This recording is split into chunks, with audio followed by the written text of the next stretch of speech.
حضرت سیدنا عثمان غنی رضی اللہ تعالی عنہ آپ نبی پاک علیہ السلام کے دوہرے داماد ہیں.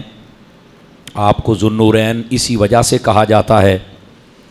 اور پھر آپ نبی پاک علیہ السلام کے وہ صحابی جنہوں نے اول وقت میں کلمہ پڑھا تھا، تو حضرت عثمان غنی ان اولین سابقین اور کبار صحابہ کے اندر شمار کیے جاتے ہیں.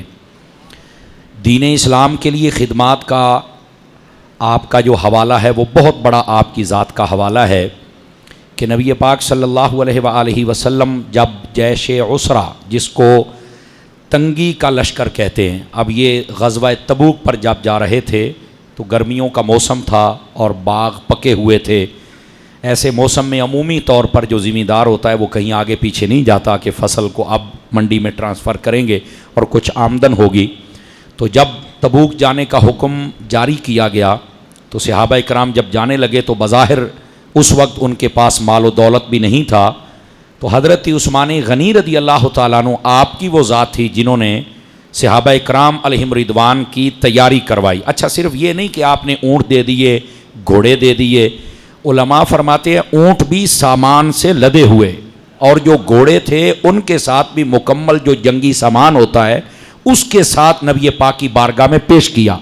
اور پھر اس کے ساتھ کچھ نقدی رقم بھی حضور کی خدمت میں جب پیش کیا تو نبی پاک صلی اللہ علیہ وسلم بڑے خوش ہوئے. اور اس دن حضرت عثمان غنی کے پیسوں پر نا، وہ اس وقت سکے چلتے تھے نا، سکے، تو ایسے ایسے آپ الٹ پلٹ کر رہے تھے اور فرما رہے تھے کہ آج کے بعد عثمان تو جو بھی عمل کرے گا تیرا عمل تجھے کبھی نقصان نہیں دے سکے گا، اور ہم نے تمہیں جنت دے دی ہے. یعنی نبی پاک علیہ السلام اتنے خوش ہوئے. اور پھر جب مدینہ شریف کے اندر پانی کی کمی تھی اور بیر روما تھا تو آقا کریم علیہ السلام کی خواہش ہوئی کہ اس کو اگر کوئی مسلمانوں کے لیے وقف کر دے تو کیا بات ہے. تو حضرت عثمان غنی رضی اللہ تعالی عنہ آپ نے 10,000 اور بعض روایت میں اس سے بھی زیادہ کی تعداد بیان کی گئی، آپ نے وہ پیسے دیے، کنواں خریدا اور وقف کر دیا. تو نبی پاک صلی اللہ علیہ وسلم نے اس بات کو ارشاد فرما دیا تھا. آپ نے فرمایا من حفرا بیرا روما تھا، فرمایا جس نے بیر روما کو خرید کر وقف کیا اس کے لیے فلاح الجنہ، فرمایا اللہ اسے جنت عطا فرما دے گا. تو حضرت عثمان غنی نے یہ کام کیا تو اللہ نے ان کو جنت عطا فرما دی. اور اسی واسطے نبی پاک علیہ السلام نے پھر جو میں نے لشکر کی بات کہی، میرے آقا نے پہلے ہی فرما دیا تھا من جہزا جیش عسرہ تھا، فرمایا یہ جو اس لشکر کو تیار کرے گا تو فرمایا فلاح الجنہ، اس کے لیے بھی جنت ہے. تو حضرت عثمان غنی نے دونوں موقعوں پر نبی پاک علیہ السلام کی مبارک زبان اقدس سے جنت کی بشارت کو سنا تھا. تو آپ کا بہت بڑا حوالہ ہے اسلام کی خدمت کے لیے. تو حضرت عثمان غنی رضی اللہ تعالی عنہ آپ کی جو خلافت مبارکہ تھی وہ تقریباً 12 سال، جتنے نبی پاک کے یہ جو خلفائے راشدین ہیں، یعنی سب سے پہلے حضرت ابوبکر صدیق تقریباً 2.5 سال آپ کا دور خلافت ہے. پھر حضرت فاروق اعظم رضی اللہ تعالی عنہ 10 سال تقریباً آپ کا دور خلافت ہے. اور اس کے بعد حضرت عثمان غنی رضی اللہ تعالیٰ عنہ ذو النورین پاک آپ کا تقریباً 12 سال دور خلافت ہے. اور اس کے بعد اگلے جو 6 سال ہیں وہ اس میں تقریباً 5.5 سال حضرت سیدنا مولا مرتضیٰ شیر خدا کے تھے، اور آخری 6 ماہ حضرت امام حسن مجتبی رضی اللہ تعالیٰ عنہ کے تھے. تو یہ جتنے خلفائے راشدین ہیں، یعنی نبی پاک علیہ السلام کی سنت کے مطابق علی منہاج النبوہ، جو 30 سالہ دور خلافت نبی پاک نے پہلے جس کی بشارت دی تھی، اس میں سے سب سے زیادہ جس نے اسلام کی حکومت سنبھالی ہے اور خلافت فرمائی ہے، ان کا نام حضرت عثمان غنی رضی اللہ تعالیٰ عنہ ہے. اور یہ بات آپ سنیں گے تو آپ کو بڑا فائدہ ہوگا. حضرت عثمان غنی رضی اللہ تعالیٰ عنہ آپ کا جو دور خلافت تھا تقریباً پہلے 10 سالوں کے اندر کوئی لڑائی جھگڑا فتنہ فساد نہیں تھا. یہ یاد رکھیے، کسی قسم کا نہیں تھا. ہر طرف امن تھا اور اسلام ہر روز ایک نئی فتح کر رہا تھا، اسلام اتنی ترقی کر رہا تھا. تو آخری 2 سالوں کے اندر یہ فتنہ کھڑا ہوا اور اس فتنے کی نبی پاک نے پہلے خبر دے دی. حضرت عثمان غنی چادر لیے جا رہے تھے تو میرے نبی پاک نے دور سے دیکھا تو آپ نے فرمایا کہ ایک فتنہ رونما ہوگا، اور بعض روایت میں فرمایا گائے کے سینگ کے برابر فتنے رونما ہوں گے اور اس دن یہ حق پر ہوگا. تو صحابہ کہتے ہیں ہم نے جب جا کے دیکھا، چادر ہٹائی تو حضرت عثمان غنی رضی اللہ تعالیٰ عنہ تھے. نبی پاک کو فتنے کا بھی پتا تھا اور یہ بھی پتا تھا اس دن حق پر کون ہوگا. بلکہ نبی پاک کی یہاں تک حدیث ہے, آقا کریم علیہ السلام نے ایک مرتبہ فرمایا آج کوئی آئے مجھ سے باتیں کرے. حضرت ابو بکر آئے, آپ کے پاس بیٹھ گئے. پھر فرمایا کوئی آئے میرے ساتھ باتیں کرے. یہ کتاب الفضائل امام محمد بن حنبل نے اس روایت کو لکھا ہے. پھر حضرت عمر آئے, نبی پاک علیہ السلام نے ان کو بھی اپنے پاس بٹھا لیا. پھر فرمایا کوئی آئے مجھ سے باتیں کرے. لگتا تھا جیسے کوئی راز کی بات کرنی ہو کسی سے. تو حضرت عثمان غنی آئے, نبی پاک نے فرمایا آ بھائی میرے قریب آ. قریب کیا تو کان کے اندر کوئی بات فرمائی. اور پھر بعض روایات کے اندر یہ مفہوم بھی ہے اور یہ بھی کتاب الفضائل کے اندر موجود ہے, نبی پاک صلی اللہ علیہ وسلم نے فرمایا اے عثمان میں تمہیں آج ایک بات بتا رہا ہوں. وہ کیا ہے؟ فرمایا اللہ تعالیٰ تمہیں میرے خلافت کی قمیض پہنائے گا, یعنی تو میرا خلیفہ بنے گا. اس کا مطلب ہے حضرت عثمان خلیفہ برحق ہے, نبی نے کہا ہے. تو جو حضرت عثمان سے پہلے ہیں وہ بھی برحق ہیں اور جو بعد میں ہیں وہ بھی برحق ہیں. ٹھیک ہے, تو فرمایا کہ اللہ تعالیٰ تجھے میری خلافت کی قمیض پہنائے گا. اور ساتھ ہی یہ بتایا کہ منافق اس قمیض کو اتارنا چاہیں گے, لیکن فرمایا عثمان تو نے نہیں اتارنا, شہید ہو جانا الگ بات ہے, لیکن قمیض منافقہ دے کہنتے نہیں لونی, یعنی خلافت سے دستبردار نہیں ہونا آپ نے. یہ نبی پاک صلی اللہ علیہ وسلم آپ نے پہلے ارشاد فرما دیا. تو ان فتنوں کی طرف میرے نبی نے پہلے اشارہ کر کے بتا دیا ہوا تھا کہ حضرت عثمان غنی رضی اللہ تعالیٰ عنہ آپ کے دور میں یہ ہوگا. ہاں جب آخری 2 سال آئے تو اس کے اندر ایک شخص تھا جس کا نام تھا عبداللہ بن سبا. یہ یہودی تھا اور یہ مسلمانوں کے اندر گھسا. اس نے لباس کیا اوڑا؟ اس نے حب اہل بیت کا لباس اپنے اوپر اوڑا. جیسے آج کل کئی لوگ صحابہ کے دشمن ہوتے ہیں نا, تو جب ان سے بات کی جائے تو کہتے ہیں ہم تو علی علی کرتے ہیں. کہتے ہیں کہ نہیں کہتے؟ ہم تو امام حسین کا نام لیتے ہیں, ہم تو آل رسول کے خادم ہیں. اور ظالموں, آل رسول کا نام لیتے ہو, صحابہ کرام کو بھونکتے ہو. یہی تو عبداللہ بن سبا یہودی نے کیا تھا. توجہ ہے نا, یہ عبداللہ بن سبا. اچھا, اس نے واردات کیا چلی حضرت عثمان غنی کے خلاف؟ سوچنے والی بات ہے. سوچنے والی بات یہ ہے کہ اس نے جو واردات چلی وہ یہ تھی, ایک تو حضرت عثمان غنی پر اس نے الزام یہ لگایا, کہتا کہ یہ تو بنو امیہ کا بندہ ہے. دیکھو اس نے حضرت ابو بکر کے خلاف بھی بات نہیں کی, حضرت عمر کے خلاف بھی بات نہیں کی. یہ اس نے چال چلی حضرت عثمان غنی کے خلاف. اور کب جب دیکھا کہ اسلام بڑھ رہا ہے, پھل رہا ہے, پھول رہا ہے اور پھیلتا ہی چلا جا رہا ہے, صحابہ کرام بھی مطمئن ہیں, اہل بیت بھی مطمئن ہیں, سارے مسلمان بھی مطمئن ہیں, تابعین بھی مطمئن ہیں, اس وقت اس ظالم نے مسلمانوں کو اکٹھا دیکھ کر یہ یہودی کہاں برداشت کریں. تو یہ اصل یہودی تھا. اس نے اپنے آپ کو حب اہل بیت کی آڑ میں مسلمانوں کے اندر گھسایا اور آ کے اس نے کیا کہا. اور میں یہاں یہ بھی بتا دوں, بعض کہتے ہیں کہ نہیں یہ ایسے ہی باتیں ہیں, پتہ نہیں کوئی یہ تو افسانہ ہے. میں نے کہا نہیں, افسانہ نہیں ہے, یہ اپنی پرائی سب کتابوں میں لکھا ہے کہ یہی بندہ تھا جس نے آ کر اسلام کے اندر رخنا ڈالا اور اس نے کارڈ کھیلتا رہا حب اہل بیت کا اور بعد میں صحابہ کی دشمنی لوگوں کے دلوں میں بھرتا رہا. تو اس نے آ کے واردات کیا چلی. ایک تو یہ کہا یہ تو بنو امیہ کا بندہ ہے, تو جبکہ نبی پاک علیہ السلام کی جو خاندان کے لوگ ہیں ان کو نہیں خلیفہ بنایا گیا. اب یہ اس نے چال چلی. اب ظاہر سی بات ہے اس چال کے اندر اس نے بڑی بڑی باتیں کہیں. سب سے پہلا بنو امیہ کے خاندان کا جو دشمن تھا وہ یہ تھا. ہمارا بنو امیہ کے بارے میں نظریہ اہل سنت کا یہ ہے, جو اس میں گندا بندہ جیسے یزید ہے, مروان ہے, یا اس کے راستے پر چلنے والے, ہم تو ان کا نام لینا نہیں پسند کرتے. چے جائے کہ ان کے لیے کوئی تعریفی کلمہ سوچنا بھی مت. ہم حنفی لوگ سارے ان کو گندا سمجھتے ہیں اور ان کے لیے کوئی کلمہ خیر نہیں ہے. یہ جو گندا ہے وہ گندا ہے. لیکن میری جان, باقی جو بنو امیہ کے لوگ ہیں, جیسا کہ حضرت عثمان غنی بنو امیہ کے ہیں, کیا کہو گے ان کے بارے میں؟ نبی پاک کے دوہرے داماد ہیں. اگر ساری بنو امیہ گندی ہے تو نبی پاک نے 2 رشتے ایک بندے کو کیوں دیے یکے بعد دیگرے؟ اور پھر دوسری بات, نبی پاک کی بیوی ہے جن کا نام حضرت ام حبیبہ ہے, یہ حضرت امیر معاویہ کی بہن ہے اور وہ بھی بنو امیہ کی ہے. تو اگر بنو امیہ اتنے گندے تو نبی پاک نے رشتہ کیوں لیا تھا؟ توجہ فرما رہے نا. اور حضرت ابو سفیان یہ خود بنو امیہ کے ہیں. اسلام جب تک قبول نہیں کیا تو انہوں نے اسلام کی بڑی دشمنی کی, لیکن جب اسلام قبول کر لیا فتح مکہ میں نبی پاک نے فرمایا جو بندہ اپنے گھر کے دروازے بند کر لے, اپنی تلوار نیام میں ڈال لے یا خانے کعبے میں آ جائے, ہم امان دیں گے. اور اسی طرح فرمایا جو بندہ ابو سفیان کے گھر چل کے پناہ لے لے, میں محمد آج اس کو بھی پناہ دے دوں گا. تو نبی پاک علیہ السلام نے بھائی انہوں نے کلمہ پڑھ لیا ہے, اب تو تم اپنے دلوں میں کوڑ رکھتے ہو, بغض رکھتے ہو, بغضیو, تو یہ بغض رکھنے کا کوئی مطلب نہیں ہے. تو یہ بھی بنو امیہ تھے. تو کہنے کا مقصد یہ ہے, بنو امیہ کے تو بہت سارے صحابہ. اب دیکھیں نبی پاک علیہ السلام کے جو سب سے بڑی بیٹی حضرت زینب, ان کے جو شوہر ہیں حضرت ابو العاص بن ربیع, آپ دیکھیں وہ بھی بنو امیہ کے ہیں. تو نبی پاک کے تو 2 داماد ہیں جو بنو امیہ کے ہیں. توجہ کر رہے ہیں آپ حضرات؟ تو یہ کہنا جو بنو امیہ میں گندا ہے وہ گندا ہے, اس کا کوئی دفاع نہیں, کوئی نرم کلمہ نہیں. لیکن جو باقی صحیح ہیں ان کے خلاف بات نہ کرو. جو صحابی ہے اس کا مقام نبی نے بھی بیان کیا ہے اور قرآن نے بھی بیان فرمایا ہوا.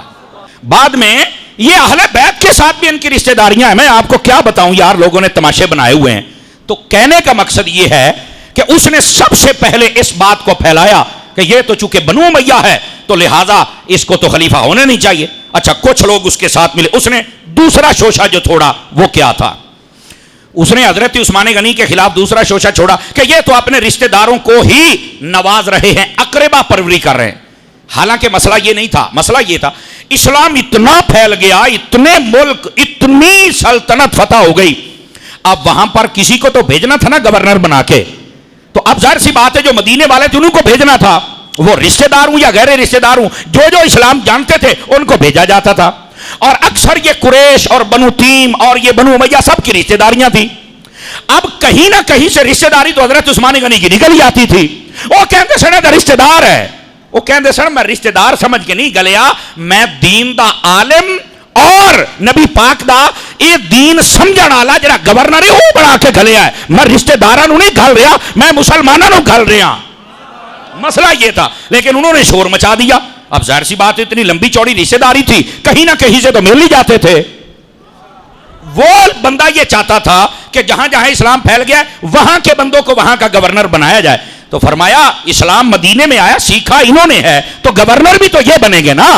تو حضرت عثمان غنی رضی اللہ تعالیٰ عنہ آپ یہ ان کو سمجھا رہے تھے, لیکن وہ اپنے گیم کر رہے تھے. پہلے خاندانی عصبیت کی گیم چلی اور دوسرے نمبر پر حضرت عثمان غنی کے خلاف جو گیم چلی وہ یہ کہ یہ تو رشتہ داروں کو آگے لے کے آ رہے ہیں.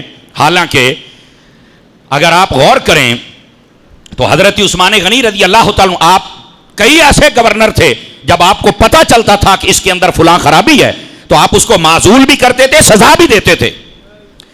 یہ میرے پاس کتاب ہے جو حضرت سیدنا امام احمد بن حنبل رضی اللہ تعالیٰ عنہ آپ نے اس کو لکھا ہے, فضائل صحابہ.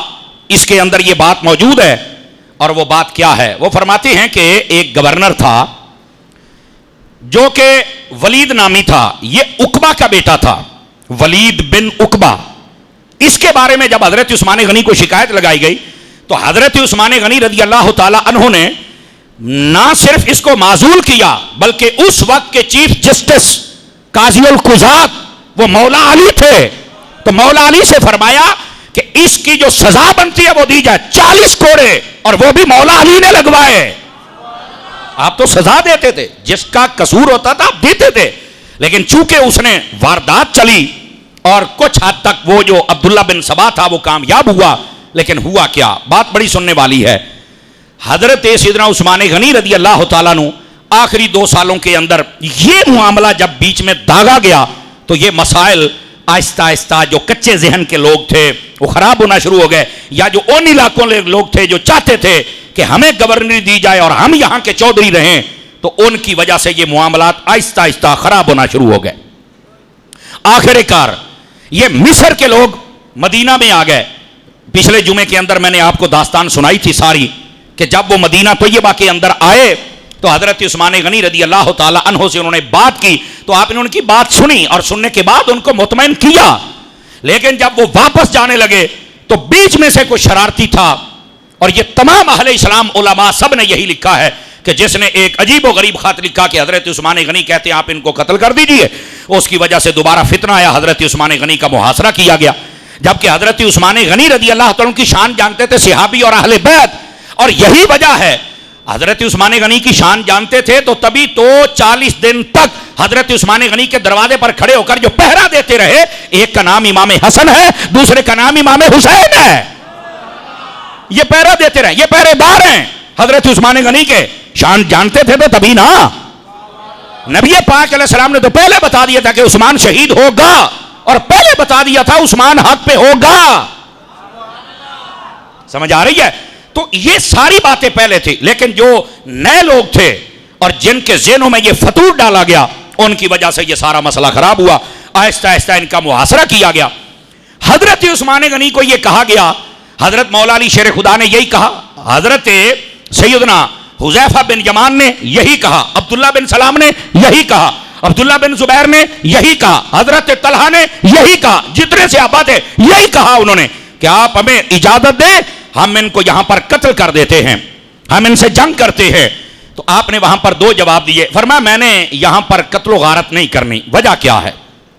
آپ نے فرمایا پہلی تو بات یہ ہے, نبی پاک نے فرمایا تھا کہ ایک بندے کی وجہ سے خون بہے گا اور وہ جہنم میں جائے گا, میں وہ بننا چاہتا ہی نہیں, میں نہیں وہ بننا چاہتا, میں کم. اور دوسری وجہ علماء فرماتے کیا وجہ تھی کہ حضرت عثمان غنی نے ان کے قتل کا حکم نہیں دیا, حالانکہ انہوں نے گھیرا کر لیا, پانی تک بند کر دیا. تو حضرت عثمان غنی کہتے تھے کہ یہ جو میرے اوپر الزام لگا رہے ہیں نا, یہ کسی کے وسوسے میں آ کے الزام لگا رہے ہیں, جبکہ ان کے پاس کوئی ثبوت نہیں ہے. تو یہ تو ایسے ہی سمجھے تماشے کا شکار بن گئے, تو میں ایسے ہی کسی مسلمان کو کیوں قتل کروا دوں.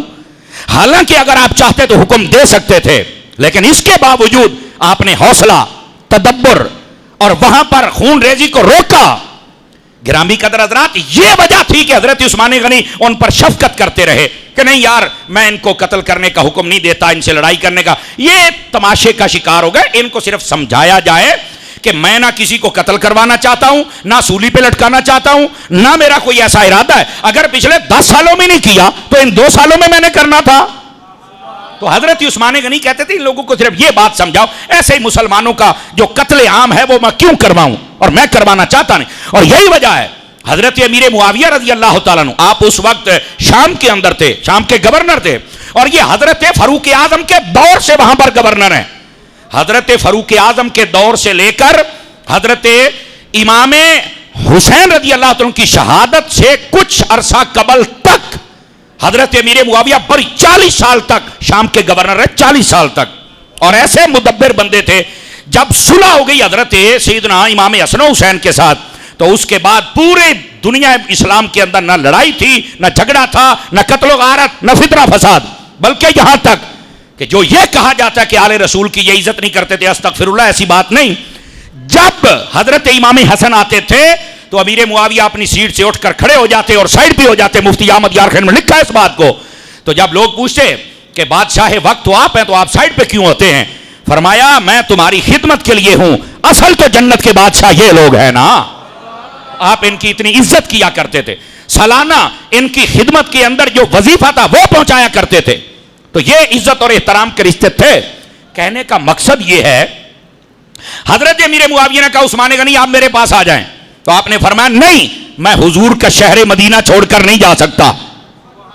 آپ نے فرمایا میں مدینہ نہیں چھوڑ سکتا, میں یہیں رہوں گا. حالانکہ آپ سیف سائڈ لے سکتے تھے. آپ نے فرمایا میں نے یہاں پر رہنا ہے. اور قتل و غارت کا حکم نہیں دے رہے تھے کہ یار ان کے پاس ثبوت ہے کوئی نہیں, ایسے تماشے کا شکار ہو گئے, تو ایسے لوگوں کو میں کیوں قتل کرواؤں جو بیچارے کسی کی باتوں میں آ گئے. شیطان وہ عبداللہ بن سبا تھا جس کی میں آپ کو داستان سنا رہا ہوں. تو گرامی قدر حضرات, حضرت عثمان غنی رضی اللہ تعالی عنہ, آپ نے پھر لوگوں کو بڑی بڑی باتیں بتائیں. آپ کو جب قتل کرنے کے در پے ہوئے نا, تو آپ نا اپنے مکان کی چھت کے اوپر آ کے کھڑے ہوئے اور آپ نے فرمایا, او لوگو تمہیں پتہ ہے کہ بندے کو قتل کب کیا جاتا ہے؟ 3 وجہ ہوتی ہیں جب بندے کو قتل کیا جاتا ہے. نمبر 1, جب وہ شادی شدہ ہو کے بدکاری کرے تو اس کو سنسار یعنی قتل کیا جاتا ہے. اور دوسرے نمبر پر آپ نے فرمایا بندے کو قتل تب کیا جاتا ہے جب وہ کسی کا ناحق قتل کر دے. توجہ ہے جی آپ حضرات کی؟ تو آپ نے فرمایا یہ وجہ ہوتی ہے بندے کو قتل کرنے کی. تو آپ نے فرمایا میری آپ ہسٹری اٹھا کے دیکھ لیں, زمانہ جہالت ہو یا زمانہ اسلام ہو, میں نے دونوں زمانوں میں نہ میں نے بدکاری کی ہے, نہ میں نے کسی کو قتل کیا ہے, نہ میں نے شرابیں پی ہیں, نہ میں نے کبھی چوری کی ہے. اللہ نے مجھے جب اس زمانے میں محفوظ رکھا ہے تو اب تو میں ویسے ہی مصطفیٰ کا خلیفہ ہوں یار. تو میں نے تو یہ قصور کیا ہی نہیں, اور جب کیا نہیں ہے تو تم مجھے قتل کر سکتے ہی نہیں ہو. آپ لوگوں کو بار بار سمجھا رہے تھے کہ یار قتل کی کوئی وجوہات ہوتی ہے نا, تو وہ کوئی وجہ بھی مجھ میں نہیں پائی جاتی. الزام تم لگاؤ تو وہ ایک الگ بات ہے. آپ نے کئی صحابہ کرام کو کہا جو آپ کے پاس آتے تھے کہ ان کو سمجھاؤ, لیکن جو ازلی بدبخت وہ کیسے سمجھ سکتے ہیں. بہرحال یہ معاملہ ہونا تھا اور وہ ہو چکا. بات رہ گئی حضرت سیدنا عثمان غنی رضی اللہ تعالی عنہ آپ کی. تو حضرت سیدنا عثمان غنی رضی اللہ تعالیٰ عنہ آپ ایک دن اپنے مکان کی چھت کے اوپر آئے جب محاصرہ کیا ہوا تھا. تو آپ نے فرمایا بتاؤ یہاں پر حضرت طلحہ موجود ہیں؟ تو پہلے تو کہتے مجھے آواز نہ آئی, تو جب مجھے آواز آئی تو میں نے کہا جی ہاں میں موجود ہوں.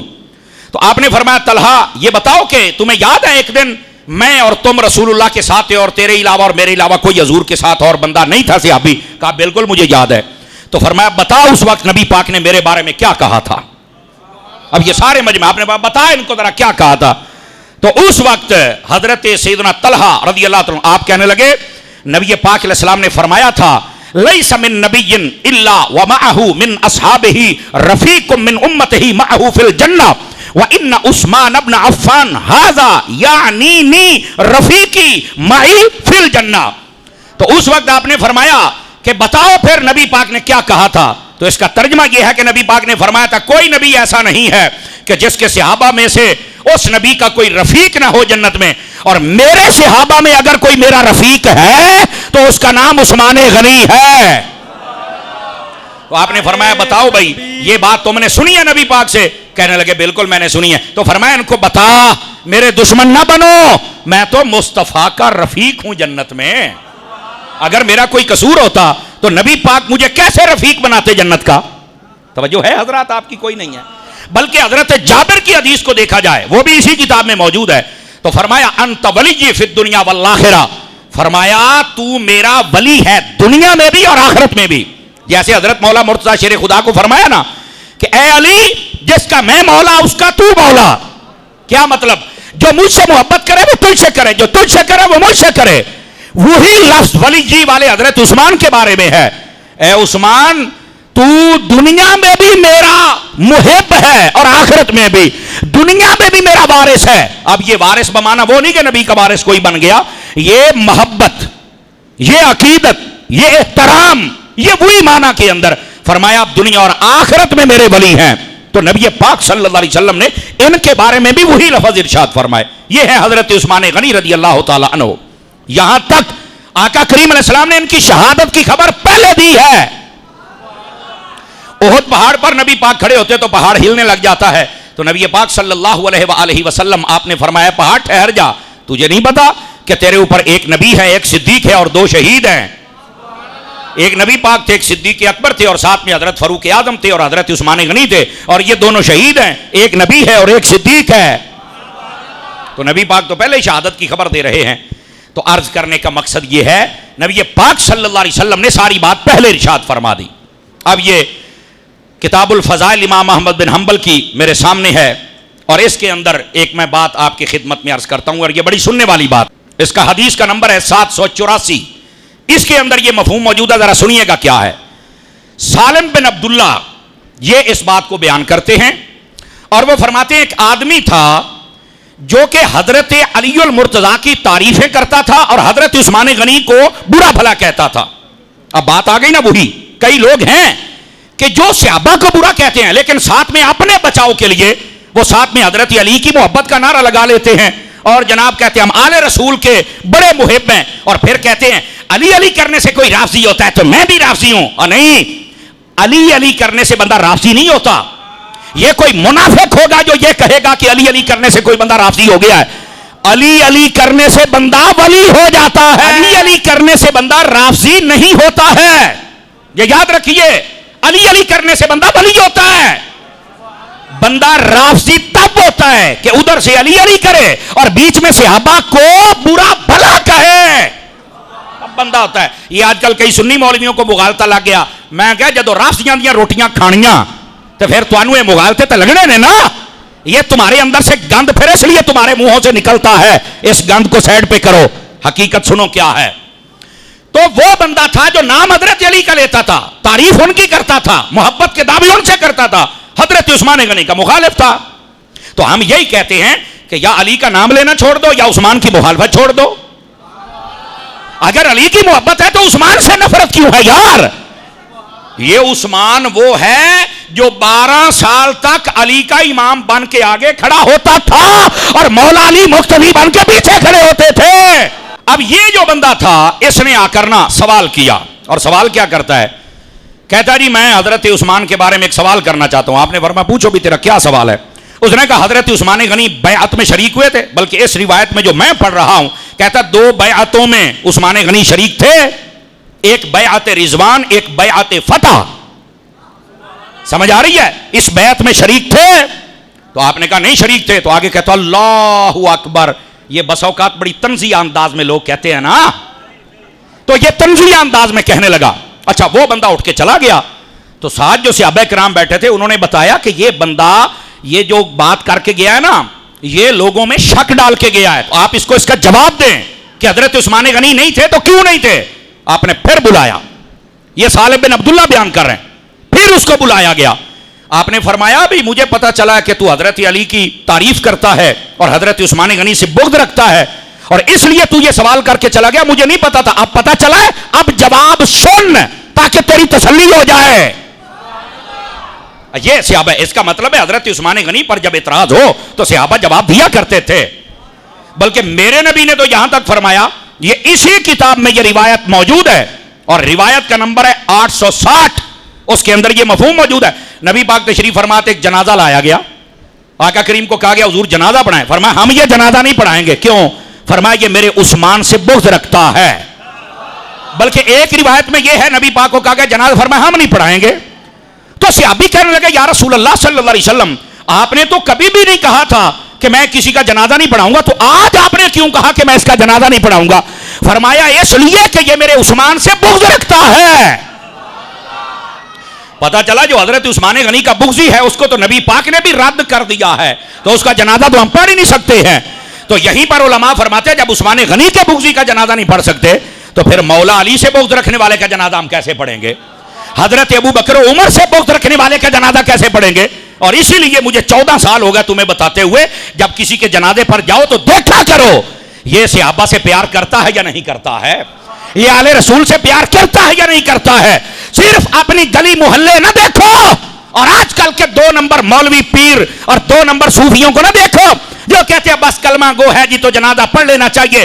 میں نے کہا میں ایسے کلمہ گو کو کیا کروں جو خود تو کلمہ پڑھتا ہے لیکن ادھر سے حضرت ابو بکر صدیق کو بھونکتا ہے, خود تو کلمہ پڑھتا ہے, ادھر حضرت عمر کو بھونکتا ہے, خود تو کلمہ پڑھتا ہے, ادھر سے عثمان کا دشمن ہے, خود تو کلمہ پڑھتا ہے, ادھر سے مولا علی کا دشمن ہے, خود تو کلمہ پڑھتا ہے, ادھر سے آل رسول کا دشمن ہے, خود تو کلمہ پڑھتا ہے, ادھر سے صحابہ کا دشمن ہے. میں تیرے کلمے کو کیا کروں؟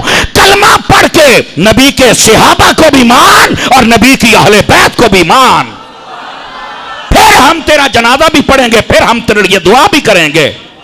نہیں تو میں یہ اسی کتاب سے آپ کو روایت دکھاتا ہوں. حضرت اما عائشہ صدیقہ کو جب پتا چلا عثمان غنی کے قاتلوں کے بارے میں آپ کیا کہتی ہیں, تو فرمایا میں ان پر لعنت بھیجتی ہوں. ان صحابہ اور اہل بیت سے پیار کر لو, ہم دعا کریں گے. اگر پیار نہیں کرو گے تو ہم لعنت کریں گے. نبی پاک صلی اللہ علیہ وسلم کے جو صحابی تھے انہوں نے جب حضرت عثمان غنی پر یہ اعتراض سنا, جب ان کو پتا چلا کہ یہ بندہ تو اندر کا بڑا بغضی ہے حضرت عثمان غنی, آپ نے بلایا, فرمایا ہو رہا ہے خالی نہ جائیں, اے میرا جواب سن کے جا. آپ نے جواب دیا, آپ نے فرمایا یاد رکھ دونوں بیعتوں کے موقع پر رسول اللہ نے خود حضرت عثمان غنی کو کام پر بھیجا ہوا تھا. اور پتا کیا کہا, وہ تو اللہ رسول کے حکم کے مطابق گئے ہوئے تھے, اور ان کو نبی پاک نے جب یہ اعزاز دے دیا ہے تو تمہیں کیوں تکلیف ہو رہی ہے؟ اچھا آپ نے صرف یہ نہیں کیا, پتا چلا نا کہ یہ بغض رکھتا ہے, صرف جواب دے دیتے بات ٹھیک نہیں. جواب دیا کہ وہ اللہ رسول کے حکم پر سفیر بن کے گئے ہوئے تھے, معاملات نبی پاک کے دیکھ رہے تھے. آپ نے صرف یہ جواب فرمایا کھلو تیرے دل کا بغض میں نکالوں, عثمان کون ہے, نفرت نہ کر. آپ نے فرمایا جب خانہ کعبہ, یہ خانہ کعبہ کی بات بھی ہے مسجد نبی کے لیے, یہ 2 الگ باتیں ہیں.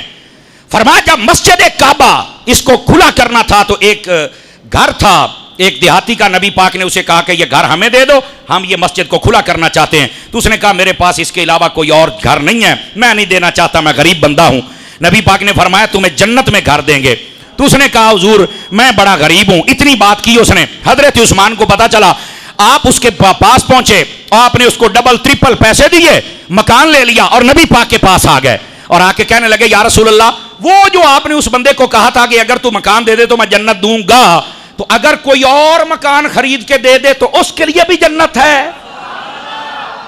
فرمایا ہاں اس کے لیے بھی ہے. تو فرمایا پھر میں خرید آیا تو میں تو انودندہ پہ ہاں, مسجد دے وچ شامل کر لو. فرمایا ہم نے شامل بھی کر لیا ہے اور ہم نے تمہیں جنت بھی عطا فرما دی ہے.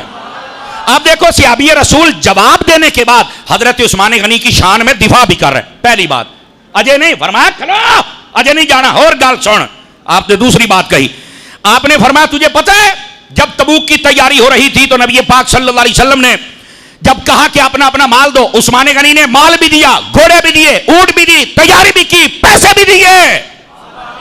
اور اس کے بعد نبی پاک صلی اللہ علیہ وسلم آپ نے یہ کہا اللہ تو بھی عثمان سے راضی ہو جا, ایمان والے بھی راضی ہو گئے, میں مصطفیٰ بھی راضی ہو گیا. نبی پاک تو اس کے لیے دعا کر رہے تھے کہ آج کے بعد عثمان جو بھی عمل کرے اس کا عمل اس کو کبھی نقصان نہیں دے سکتا ہے. جنت کی بشارت دی اور تو عثمان سے بغض رکھتا ہے. دوسری شان بیان کی اور جواب دی. فرمایا کھلو اجے جانا نہیں. ایک اور سن, بولو نا, جذبہ پیدا کرو نا اپنے اندر, جانا نہیں, کھلو تھے. آپ نے پھر فرمایا, آپ نے فرمایا اور تجھے پتہ ہے عثمان غنی کون ہے؟ نبی پاک نے جب اپنی ایک بیٹی کی شادی کی, جب وہ فوت ہو گئی تو حضرت عثمان غنی آپ پریشان رہنے لگے, رونے لگے کہ یہ ایک برکت مجھ سے چلی گئی.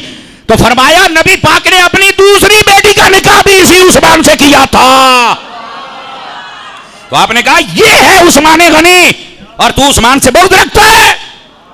حضرت عثمان سے اس نے بغض کی بات پتہ چلی. صحابی رسول نے اتنی لمبی چوڑی خطبہ اور تقریر کر کے حضرت عثمان غنی کا دفاع کیا. تو آج ہم کیوں نہ کریں؟ انڈرسٹینڈ کر رہے ہیں آپ اس بات کو؟ یہ ہے حضرت عثمان غنی رضی اللہ تعالی عنہ, آپ کی شان اقدس. اور اگر آپ ذرا توجہ فرمائیں تو میں یہاں ایک بات اور بھی آپ کی خدمت میں کر سکتا ہوں, توجہ کریں تو. اللہ اکبر, بات بڑی سننے والی ہے. حضرت سیدنا عثمان غنی رضی اللہ تعالیٰ عنہ, آپ کا جب آخری وقت آیا, آپ نے نا پہلے ہی صحابہ کرام کو بتا دیا کہ کل ہم شہید ہو جائیں گے. تو صحابہ کرام پریشان ہو گئے, جس میں حضرت حذیفہ بن یمان بھی تھے, عبداللہ بن سلام بھی تھے اور بہت سارے صحابہ کرام تھے. تو کہا کیسے آپ کو پتا چلا؟ تو آپ نے اشارہ کیا ادھر, یہ کتاب الفضائل امام احمد کی اس میں لکھا ہے. فرمایا یہ وہ جگہ تھی جہاں سے جبرائیل نبی پاک کے پاس آیا کرتے تھے, وہ کھڑکی خالی تھی تو حضرت عثمان یہاں سے نکل کے باتیں کیا کرتے تھے. سمجھ آ رہی ہے؟ اس کو کہتے ہیں مقام جبریل. اس کھڑکی سے آپ بات کرتے تھے. تو آپ وہاں سے باہر نکلے تو آپ نے لوگوں کو ایک بات کہی, اور ذرا سنیے گا تاکہ آپ کو بھی لطف آ جائے. اور اس روایت کو کون بیان کر رہے ہیں؟ حضرت عبداللہ بن سلام رضی اللہ عنہ. پہلے یہ یہودی عالم تھے اور بعد میں مسلمان ہوئے, صحابی بنے اور بڑے جلیل القدر صحابی تھے. یہ عبداللہ بن سلام کہتے ہیں کہ میں حضرت عثمان غنی کے پاس گیا جب وہ معصور تھے. میں نے سلام کیا, انہوں نے جواب دیا اور مجھے خوش آمدید کہا, اور انہوں نے میرے ساتھ جو باتیں کرنی تھی وہ باتیں کی. اور اس کے بعد میں نے جب پوچھا کیا حالات ہے تو انہوں نے کہا یہ جگہ دیکھ رہے ہیں آپ؟ اشارہ کیا. آپ سارے حضرات بھی غور کریں ذرا, یہ جگہ دیکھ رہے ہیں؟ کہا جی. میں نے کہا بالکل دیکھ رہا ہوں. تو فرمایا یہاں سے رسول اللہ صلی اللہ علیہ وسلم نے مجھے اپنا دیدار کروایا ہے. سمجھ آئی؟ اور پھر کیا کہا دیدار کے بعد؟ فرمایا عثمان پیاس لگی ہوئی ہے, یہ پانی نہیں آنے دے رہے. کہا بالکل یا رسول اللہ میں پیاسا ہوں. ممکن ہی نہیں کہ خیر البشر کو خبر نہ ہو. یہ کیسے ممکن ہے؟ غلاموں کی خبر نہ ہو؟ نبی پاک صلی اللہ علیہ وسلم آپ نے جب یہ پوچھا تو کہا مجھے پیاس لگی ہوئی ہے. حضرت عثمان غنی کہتے ہیں نبی پاک نے نا ایک ڈول مجھے عطا کیا. ڈول مرنے کے بعد جو قبر میں چلا جائے کسی کو کچھ نہیں دے سکتا. میں نے کہا چپ ہو جا, یہ دیکھ نبی پاک آ بھی رہے ہیں اور پانی کا ڈول عطا کر رہے ہیں. فرمایا میں نے جب پانی پیا اتنا ٹھنڈا اتنا میٹھا تھا کہ میرے سینے اور کندھوں کے درمیان اس کی ٹھنڈک ہے اور ابھی بھی محسوس کر رہا ہوں. فرمایا پھر یہ روایت کا نمبر ہے 792 کتاب الفضائل امام احمد بن حنبل کی. نبی پاک نے فرمایا ان شئت نصرت علیہم. یہ عربی میں پتہ کیوں پڑھا ہے؟ تاکہ مزہ آ جائے. فرمایا اے عثمان اگر تو چاہے تو ہم تیری مدد کریں اور تیرے دشمن ویسے ہی برباد کر دیے جائیں، اور ہم تیری مدد کر سکتے ہیں۔ جو قبروں میں چلا جائے مدد نہیں کر سکتا، چل پیچھے، تجھے کس نے کہا؟ یہ حدیث ہے، سمجھ آ رہی ہے نا؟ نبی پاک نے فرمایا اگر تو چاہے تو ہم تیری مدد کر سکتے ہیں، تیری مدد کی جائے گی۔ اور دوسری بات، اور اگر تو چاہے وَإِن شِئْتَ أَفْطَرْتَ عِنْدَنَا، اگر تو چاہے تو کل روزہ رکھ لینا اور افطاری مجھ محمد کے ساتھ جنت میں کر لینا۔ یہ دو باتیں میرے نبی فرما رہے ہیں، اگر تو چاہے تو تیری مدد ہو سکتی ہے، چاہے تو روزہ ہمارے ساتھ کھول لینا۔ تو پھر حضرت عبداللہ بن سلام نے پوچھا آپ نے کس بات کو پسند کیا؟ فرمایا میں نے یہ نہیں پسند کیا کہ میری مدد کی جائے اور سارے بلوائیوں کو مار دیا جائے، قتل کر دیا جائے اور مجھے فتح مل جائے۔ تو فرمایا پھر کہا میں نے تو مصطفیٰ کے ساتھ بیٹھ کر افطاری کرنے کو پسند کر لیا ہے۔ تو نبی پاک نے فرمایا پھر روزہ رکھ لینا، افطاری ہمارے ساتھ ہوگی۔ تو جس نبی کو یہ پتا یہ پیاسا ہے وہ مدد بھی کر سکتے ہیں۔ یہ روایت میں نے پڑھی اس لیے ہے، آواز پھر مٹھی ہو گئی ہے جناب دی، یہ روایت میں نے پڑھی اس لیے تاکہ آپ کو پتا چلے اصل حقیقت کیا ہے۔ اور لوگ بڑی عجیب و غریب باتیں کرتے ہیں۔ یقین فرمائیے حضرت عثمان غنی کی جب شانیں بندہ سنتا ہے تو بندہ ویسے ہی حیران رہ جاتا ہے۔ وہ کیسے؟ سنیے ذرا، میں آپ کو سناتا ہوں۔ نبی پاک صلی اللہ علیہ وسلم کو حضرت عثمان غنی سے اتنی محبت تھی، یکے بعد دیگرے اپنی دو بیٹیاں حضرت عثمان غنی کو عطا فرمائیں۔ اور پھر اگلی بات بھی سنیں، یہ ہمارے معاشرے کے لیے بڑے فائدے مند ہوگی۔ نبی پاک اپنی بیٹیوں کے گھر میں جایا کرتے تھے اور اپنی بیٹیوں سے حالات پوچھا کرتے تھے اور ان کی خبرگیری فرمایا کرتے تھے، اور میرے نبی ان کو یہ تلقین کیا کرتے تھے کہ اپنے شوہروں کے ساتھ ہمیشہ حسن سلوک سے پیش آنا۔ آج کل ہمارے معاشرے کے اور جس خطے میں ہم رہتے ہیں، بیٹیوں کی شادی کر کے باپ اپنی بیٹیوں کے گھر نہیں جاتا، اور جب کہا جائے کہ آپ اپنی بیٹیوں کے گھر جایا کریں، خبرگیری فرمایا کریں، تو آگے سے پتہ کیا کہتے ہیں؟ یار تم تو مولوی ہو، مولویوں والی باتیں کرتے ہو، ہم اپنی بیٹیاں جب بیاہ دینا تو ہم ان کے گھر نہیں پیچھے جاتے۔ تو میں نے کہا آپ کیوں نہیں جاتے؟ کیا وجہ ہے؟ کہ آج جن میں شادی کی ہے وہ گندے لوگ ہیں، وہ قاتل ہیں، ڈاکو ہیں، کیا مسئلہ کیا ہے؟ کہہ رہا نہیں، بس ہم نا بیٹیوں کے گھر جا کے رہنا بھی پسند نہیں کرتے، اور نا وہاں سے ہم تو ایک گلاس پانی کا پینا پسند نہیں کرتے، چاہے جائے کہ ہم وہاں سے کھانا کھائیں، لوگ کیا کہیں گے؟ میں نے کہا بابا بات تو تیری بڑی میٹھی لگتی ہے، پر مجھے ایک بات بتا، بیٹیاں جب شادی ہو جائے اگلے گھر بھیج کے تم جاتے نہیں ہو کہ میں گلاس پانی کا نہیں پیتا، اسی بیٹی کا تیری جائیداد میں حصہ ہوتا ہے، وہ تو ساری زندگی کھاتا رہتا ہے، وہ جائز ہے تیرے لیے؟ مشکل بات آ گئی نا؟ یعنی جو بیٹیوں کے گھر جا کر ایک گلاس پانی کا پینے کو ممنوع سمجھتا ہے، توجہ ہے، وہ اپنی جائیداد میں بیٹیوں کا حصہ ہے، وہ ساری زندگی کھا رہا ہے۔ یہ آپ کے لیے کیسے جائز ہے؟ تو بزرگوں نظر ثانی فرماؤ، نبی پاک صلی اللہ علیہ وسلم اپنی مبارک بیٹیوں کے گھر جاتے۔ آپ کو نہیں پتا سیدہ کائنات رضی اللہ تعالی عنہا حضرت خاتون جنت حسنین کریمین طیبین طاہرین کی والدہ ماجدہ، جن کا نام بھی آئے تو شرم و حیا سے سر جھک جاتا ہے، قسم خدا کی، حضرت فاطمہ الزہرا رضی اللہ تعالی عنہا، جب آپ نبی پاک کے گھر آتی تو میرے نبی کھڑے ہو کر استقبال کرتے تھے۔ آپ نے حدیث نہیں سنی ہوئی؟ تو اس کا مطلب ہے بیٹی نبی کے گھر اپنے باپ کے گھر آ سکتی، اور پھر جب نبی پاک ادھر جاتے تھے تو سیدہ پاک بھی کھڑے ہو کر اپنے باپ کا استقبال کر رہی، ہاتھ بھی چوما کرتی تھی۔ اس کے بعد باپ بھی اپنی بیٹی کے گھر جا سکتا ہے۔ توجہ ہے حضرات؟ اور پھر نبی پاک صلی اللہ علیہ وسلم آپ کیا فرماتے ہیں؟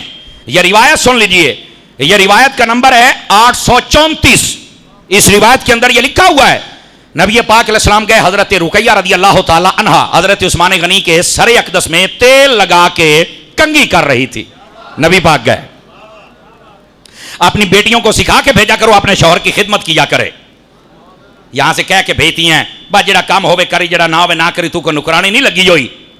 ایسی بھی مائیں ہوتی ہیں، ایسی بھی کو سمجھانے والی ہوتی ہیں، جب نبی کی بیٹیوں نے کام کیا تو تیری بیٹیاں کون سے زیادہ سونی نہیں ہیں؟ خدا کا خوف کرو، بیٹیاں اپنے گھر میں کام کرتی اچھی لگتی ہیں بھائی، اور بیٹیوں کو کام سکھلایا کرو، بتایا کرو۔ نبی پاک صلی اللہ علیہ وسلم کے غلاموں نبی پاک علیہ السلام گئے, آپ نے دیکھا میری بیٹی خدمت کر رہی ہے. آپ نے اپنی بیٹی سے کہا بیٹا یہ بتاؤ عثمان کے ساتھ میں تیرا نکاح تو کیا ہے, عثمان کیسا بندہ نکلا ہے, کیسا بندہ ہے؟ تو حضرت سیدہ رقیہ پاک بولی نا تو کمال کر دیا. آپ نے فرمایا کہ خیر الرجال, فرمایا میں نے بندوں میں بڑے بڑے اچھے بندے دیکھے پر عثمان ورگا میں کو نہیں دیکھا. انہوں نے بھی کمال کر دیا, میں نے عثمان جیسا اچھا بندہ نہیں دیکھا یا رسول اللہ اتنے اچھے ہیں. اور آگے میرے نبی نے کیا فرمایا, میرے نبی پاک صلی اللہ علیہ وسلم آپ فرماتے اکرمیہ فإنہ اشبہ من اشبہ اصحابی بی خلقا. فرمایا اے میری بیٹی عثمان غنی کے ساتھ ہمیشہ حسن سلوک سے پیش آنا. کیوں؟ فرمایا حسن خلق کے اعتبار سے اگر کوئی میرے مشابہ ہے تو وہ عثمان غنی ہے. یہ میرے نبی فرما رہے ہیں. تو یہ بھی ایک مسئلہ آج ہمارا حل ہو گیا کہ بیٹیوں کے گھروں میں جانا چاہیے یا نہیں جانا چاہیے. جانا چاہیے. اور جب آپ نہیں جاتے نا تو لوگ بیٹیوں پر ظلم کرتے ہیں اور پوچھتے رہتا سائیں جو کوئی نہیں, اور جب آپ آتے جاتے رہتے ہیں تو مسئلے حل ہوتے رہتے ہیں. بیٹیوں کو بھی تربیت کرنی چاہیے, اور جس جگہ بیٹی کوئی شادی کرے اللہ کر کے وہ لوگ بھی اچھے نکلیں تو مدینہ مدینہ ہو جائے. کسی کی بیٹی کو دکھ نہ دیا کرو ورنہ جوان تواڑیاں بھی ہونا آلیاں نے. ڈلے پہ گئے, ڈلے پہ گئے, ڈلے پہ گئے. اب سنیے جو بات اگلی آپ کی خدمت میں عرض کر رہا ہوں, یہ بات حضرت سیدنا عثمان غنی رضی اللہ تعالی عنہ آپ کے ساتھ جو نبی پاک نے اپنی بیٹیوں کی شادی کی نا, حضرت ابن عباس فرماتے ہیں کہ نبی پاک نے فرمایا ان اللہ عز وجل اوحا الی ان ازوج کریمتی عثمان. فرمایا میں نے جو دو بیٹیوں کا نکاح عثمان سے کیا ہے ایسے ہی نہیں, اللہ نے مجھے وحی فرمائی ہے کہ اپنی بیٹیوں کا نکاح عثمان غنی سے کر دے. اچھا یہ میں کیوں مسئلہ بیان کر رہا ہوں, بسا اوقات کئی ایسے لوگ ہیں جو صرف کہتے ہیں کہ حضرت سیدہ فاطمہ زہرا رضی اللہ تعالی عنہا آپ کا جو نکاح مولا علی سے ہوا ہے نا تو یہ اللہ نے حکم دیا تھا, یہ وحی کے ذریعے ہوا ہے. میرے بھائی حضرت فاطمہ کی باقی بہنوں کا نکاح بھی وحی سے ہی ہوا ہے. سمجھ آئی؟ یہ فضیلت جیسے حضرت سیدہ کو حاصل ہے ویسے سیدہ کی مبارک بہنوں کو بھی حاصل ہے. اور میں نے آپ کو حدیث سنائی ہے, بلکہ اگر آپ توجہ کریں تو دوسری بات بھی سنا دوں آپ حضرات کو. اور یہ حدیث پاک صرف ایک نہیں ہے, یہ حدیث نمبر جو میں نے آپ کو سنائی یہ 837 ہے. 831 نمبر حدیث میں بھی یہ مفہوم موجود ہے اور 844 نمبر حدیث میں بھی یہ موجود, بلکہ اس میں تو یہاں تک مفہوم موجود ہے. نبی پاک علیہ السلام نے ارشاد فرمایا جب آپ کی دونوں بیٹیاں پردہ کر گی یکے بعد دیگرے, آپ نے فرمایا کوئی ہے قبیلے والا جو اپنی بیٹی کا نکاح عثمان سے کر دے؟ اگر میں محمد کی کوئی اور بیٹی ہوتی تو میں عثمان سے نکاح کر دیتا. اور یہ بھی فرمایا کہ میں عثمان سے اپنی بیٹیوں کا نکاح اس لیے کرتا تھا کہ مجھے رب وہی فرمایا کرتا تھا. تو جیسے سیدہ پاک کا نکاح وحی کے ذریعے سے ہوا تھا ویسے ہی نبی پاک کی باقی بیٹیوں کا جو نکاح ہے وہ بھی وحی کے ذریعے ہی ہوا تھا جو حضرت عثمان غنی سے ہوا. اب اس بات کو آپ سمجھنے کی کوشش کریں. میں اس مسئلے کو تھوڑا اور کھولنا چاہتا ہوں اور وہ یہ ہے نبی پاک صلی اللہ علیہ وسلم. اب ایک بات, ایک تو یہ تھی کہ جیسے سیدہ پاک کا نکاح وحی سے ہوا باقی بہنوں کا نکاح بھی بولو نا وحی سے ہو. اچھا ایک اور بات بھی ہے, جتنی دیر تک حضرت سیدہ کائنات رضی اللہ تعالی عنہا مولا علی کے نکاح میں رہی ہیں تو آپ سب کے علم میں ہے کہ حضرت مولا علی دوسرا نکاح کرنے کی ان کو اجازت نہیں تھی.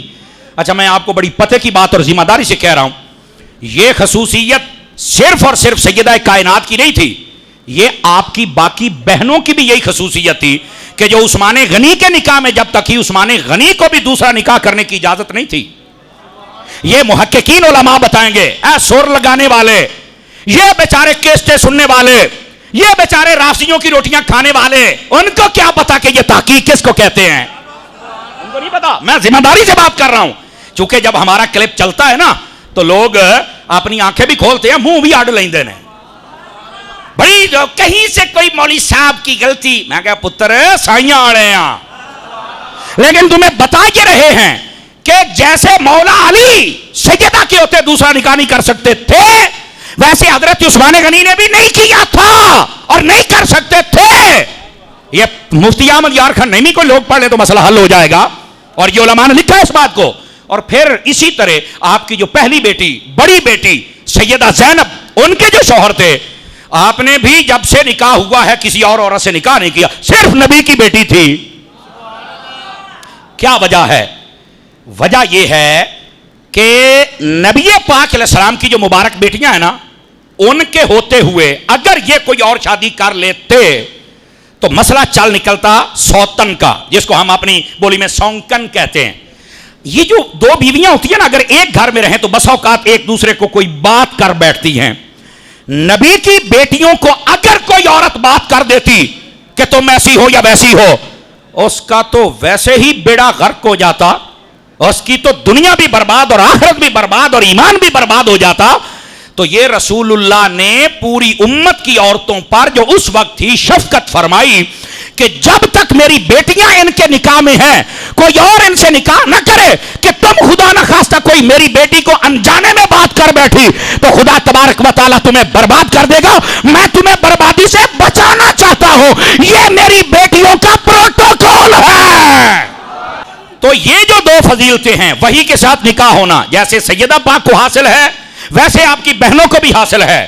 اور یہ جو فضیلت ہے کہ سیدہ پاک کے ہوتے مولا علی کوئی نکاح نہیں کر سکتے, اسی طرح حضرت عثمان رضی اللہ تعالیٰ عنہ آپ بھی نہیں نکاح کر سکتے تھے اور نہ کیا ہے, وجہ جو تھی میں نے بتائی. اور اسی طرح حضرت ابو العاص بن ربیعہ جنہوں نے بدر کے بعد کلمہ پڑھا تھا, انہوں نے بھی دوسرا نکاح نہیں فرمایا تھا. وجہ کیا تھی میں نے آپ کو بتا دی, کئیوں نے آج پہلی مرتبہ سنا ہوگا اس بات کو, اور یہ نبی پاک کی بیٹیوں کا مقام ہے. ہاں اب سیدہ کی شان کیا, ادھر دیکھیں, ہیں نبی پاک کی بیٹیوں میں سب سے چھوٹی لیکن باقی تینوں بہنوں سے افضل ہیں. جس کو نبی پاک شان دے دے, اللہ کے حبیب شان دے دے, اللہ شان دے دے, ہم مانتے ہیں. سیدہ پاک کی شان باقی تین بہنوں سے افضل ہے, اعلیٰ ہے, بلند ہے, برتر ہے. سمجھا, ہیں چھوٹی لیکن شان میں بڑی ہیں. ٹھیک ہے. دوسری بات, سیدہ کائنات رضی اللہ تعالی عنہا, آپ کو جنت کی سردار کہا گیا. یہ آپ کی باقی بہنوں کے لیے فضیلت نہیں آئی, اور اگر کہیں ہو تو ابھی میری نظر سے نہیں گزری, تو یہ بھی سیدہ کائنات کی شان ہے. اور تیسری بات, باقی تینوں بہنوں کی اولاد کا سلسلہ آگے نہیں چلا. اگر یہ اولاد چلنے والا سلسلہ, اگر یہ فضیلت ملی ہے تو حضرت سیدہ خاتون جنت رضی اللہ تعالی عنہا آپ کو میسر آئی ہے. تو اس اعتبار سے سیدہ کائنات بڑی شان والی ہے, بڑی فضیلت والی ہے. لیکن یہ جو دو معاملات ہیں اس میں باقی بہنیں بھی ان شانوں میں شریک ہیں. یہ ہے نبی پاک صلی اللہ علیہ وآلہ وسلم آپ کا مبارک گھرانہ, یہ ہے آپ کی بیٹیاں, اور یہ ہے عثمان غنی.